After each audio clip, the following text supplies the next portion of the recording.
بسم اللہ الرحمن الرحیم۔ مشکات شریف کتاب الایمان کی تیسری فصل ثالث، اس کی حدیث نمبر 9 کو آج ہم بیان کریں گے۔ وعن ابی امامہ رضی اللہ تعالیٰ عنہ، حضرت ابو امامہ سے یہ حدیث پاک روایت ہے، ان رجلا سأل رسول اللہ صلی اللہ علیہ وآلہ وسلم مل ایمان، ایک شخص نبی اکرم صلی اللہ علیہ وآلہ وسلم کی بارگاہ میں عرض کرتا ہے، سوال کرتا ہے کہ اللہ کے محبوب علیہ السلام ایمان کیا ہے؟ ایمان سے مراد مطلب وہ شخص کہتا ہے ایمان کی پہچان یا ایمان کی علامت کیا ہے؟ قال، نبی پاک صلی اللہ علیہ وآلہ وسلم نے فرمایا، اذا سرت کا حسنتو کا وساعت کا سیئاتو کا فانت مؤمن۔ حضور نے فرمایا جب نیکی تمہیں خوش کر دے اور برائی تمہیں غمگین کر دے تو تم کیا ہو؟ کامل مومن ہو۔ فانت مومن مطلب تم کامل مومن ہو۔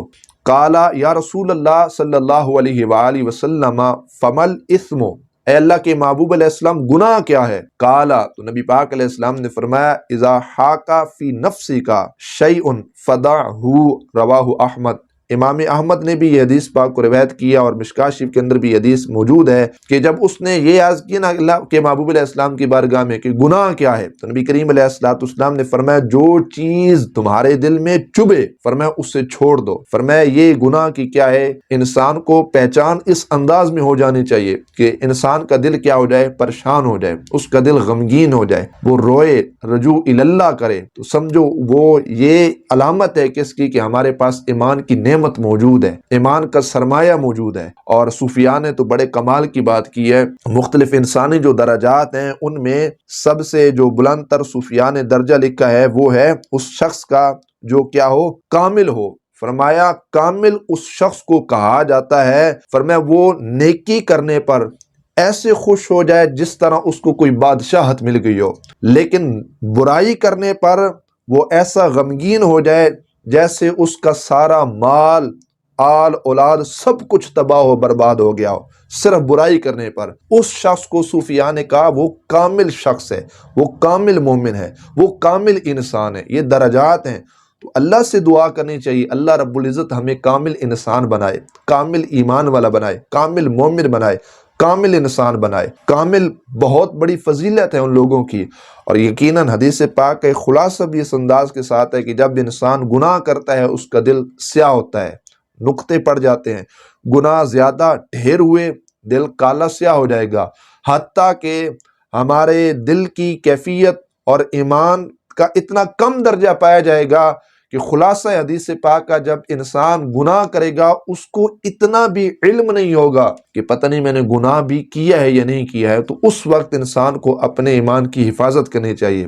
ہماری صورتحال بھی یہی ہے کہ ہم بڑے بڑے کام گناہوں والے کر جاتے ہیں، دل پہ دستک نہیں ہوتی، کبھی دل پریشان نہیں ہوا، کبھی دل غمگین نہیں ہوا، کبھی دل کو احساس تک نہیں ہوا، حالانکہ ہم اپنی زندگی کے شب و روز، زندگی کی ساعتیں، زندگی کی گھڑیاں ہم گناہوں کے اندر گزارے ہوتے ہیں، لیکن علم تک نہیں ہوتا۔ تو اس وقت انسان کو اپنے ایمان کی فکر کرنی چاہیے، احساس کرنا چاہیے، آخرت کی تیاری کرنی چاہیے، اور اللہ رب العزت کی طرف رجوع کرنا چاہیے، توبہ استغفار کہ یہ وظائف اورات اس شخص کو اپنی زندگی کا معمول بنانا چاہیے۔ جب جب اس کا دل پاک صاف ہوتا رہے گا، گناہوں کو وہ ترک کرتا رہے گا، تو اس کے ایمان کا جو معیار ہے وہ اللہ تبارک و تعالی بلند کرتا رہے گا۔ تو اللہ رب العزت ہمیں ان پاکیزہ ہستیوں کی سوچ، فکر اور ان کی تعلیمات عطا فرمائے، بالخصوص ہمارے صوفیاء بزرگان دین جنہوں نے اپنے ظاہر کو صاف نہیں کیا بلکہ اپنے باطن کو بھی صاف کیا ہے،